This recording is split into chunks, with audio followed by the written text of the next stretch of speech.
What are the differences between silicone gel implants and saline-filled implants? In many ways, they are both the same. They both have a silicone outer shell.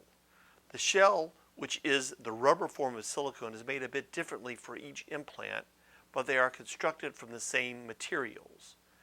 What fills the implant is what is different. Saline, of course, is filled with salt water, while a silicone gel implant is filled with silicone gel. Silicone is basically an oil. What differentiates today's gel implants from implants made prior to 1999 is that the polymer is longer. A polymer is basically links in a chain. The new cohesive form or stable gel is a long chain polymer. This gives it the unique properties of staying clumped together, much unlike the old style gel, which had more of a honey type consistency. The two implants definitely do not feel the same, and that is the biggest difference between gel and saline. In the short term, a saline-filled implants do fine and are almost as good as gel implants in many patients. A saline implant has a greater tendency to ripple along the edges. If there is sufficient soft tissue over the implant to hide this rippling, then you'll be fine. But in a thin woman, this can sometimes be palpable, especially along the lower outer quadrant. And in the worst case scenario, it can be seen. I think that over time, the saline implant is heavier. It tends to weigh down the breast and will tend to round or bottom out over time. I feel that over time, gel-filled implants tend to do much better. The biggest myth I hear about silicone implants is that they only last for 10 years. This is just not true. I think that many silicone gel implants will last longer than 10 years, and many may last 15 to 20 years or more. It just takes continual evaluation by a plastic surgeon to check to see how the implant is doing. I offer to all my patients an annual examination. Many take advantage of this and others do not. We check to see if the implant is changing shape or getting harder. Is it getting rounder or smaller?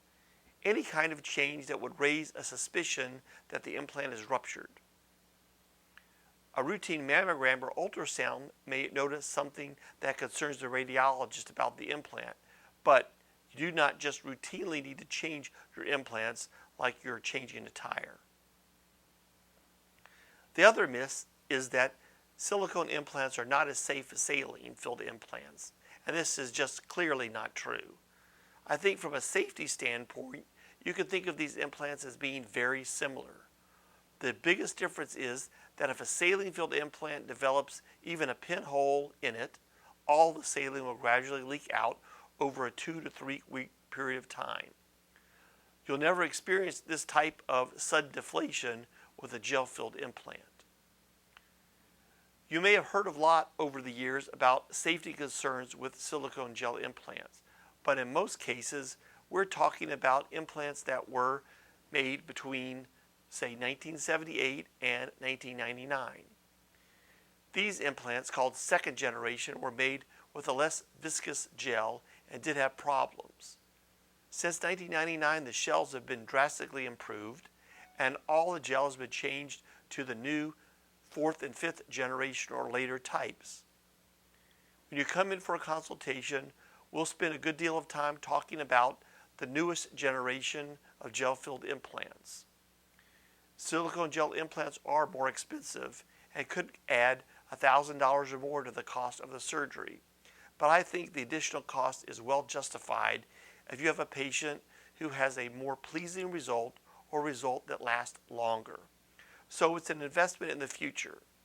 I describe it to my patients exactly like that.